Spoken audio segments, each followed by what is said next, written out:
Number 11 says, Heidi is riding her bike to visit her friend in another town. Her speed is inversely related to her travel time. If she is traveling at 15 miles per hour, it will take her 4 hours to reach her destination. How long will it take her if she travels at 12 miles per hour? The key is that it is inversely related. So I start with the inversely related equation. And I also have to pay attention to which one gets the x and which one gets the y.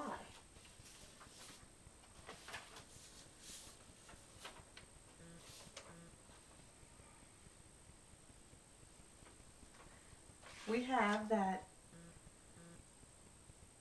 her speed is inversely related to her time, which means the speed of 15 miles per hour goes where the y is, which is equal then to the k over the 4.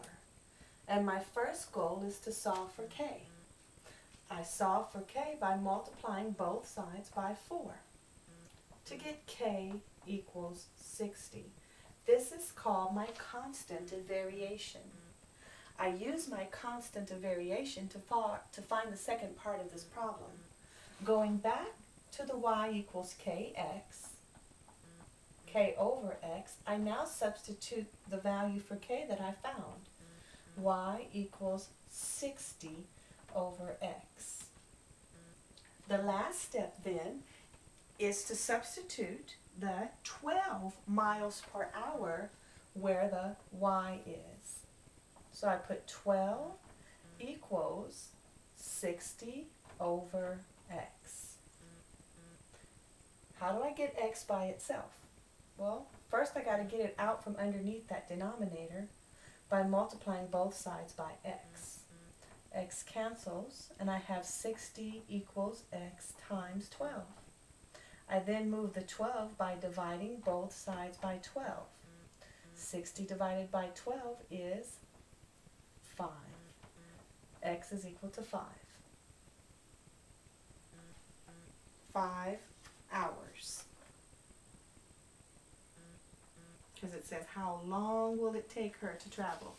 5 hours is how long it would take her to travel. Let's look next at number 12.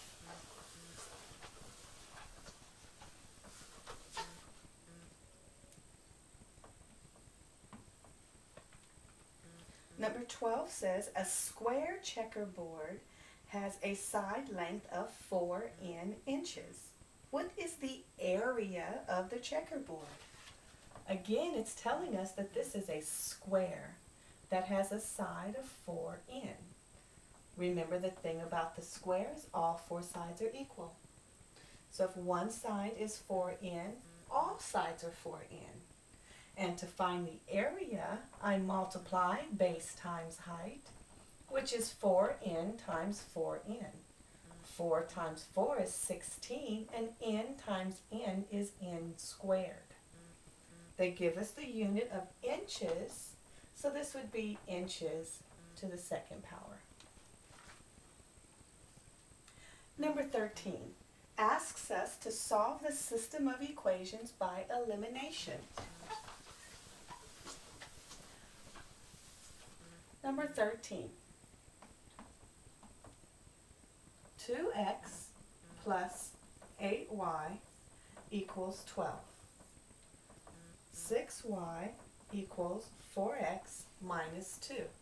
And it's giving us the specific instructions of solving by elimination.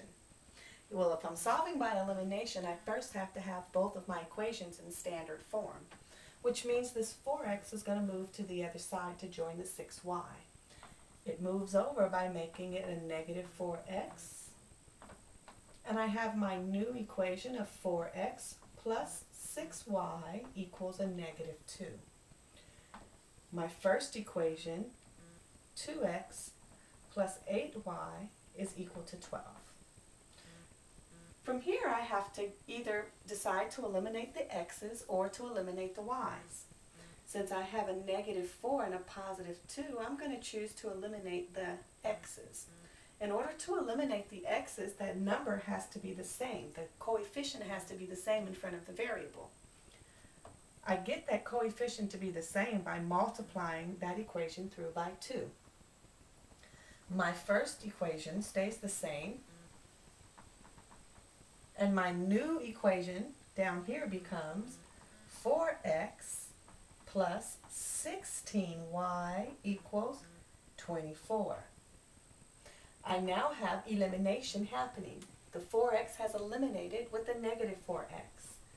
Adding these, because they have the same sign, I get 22y equals, subtracting these because they have different signs, I get 22. Continuing to solve for y, I divide both sides by 22 to get y is then equal to 1. Now that I know y, I have to go back and find x. Choosing either the first equation or the second equation, it doesn't matter. I'll choose the first one. 2x plus 8y equals 12. I take y equals 1 and I substitute it where y is in that equation. 2x plus 8 times 1 equals 12. 8 times 1 is 8. So 2x plus 8 equals 12, and then I subtract 8 from both sides to get 2x equals 4.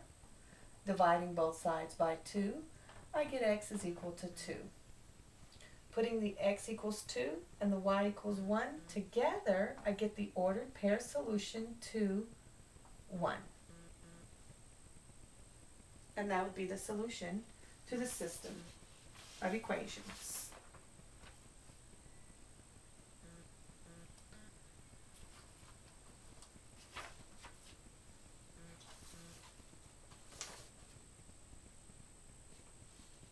Okay, let's take a look at number 14.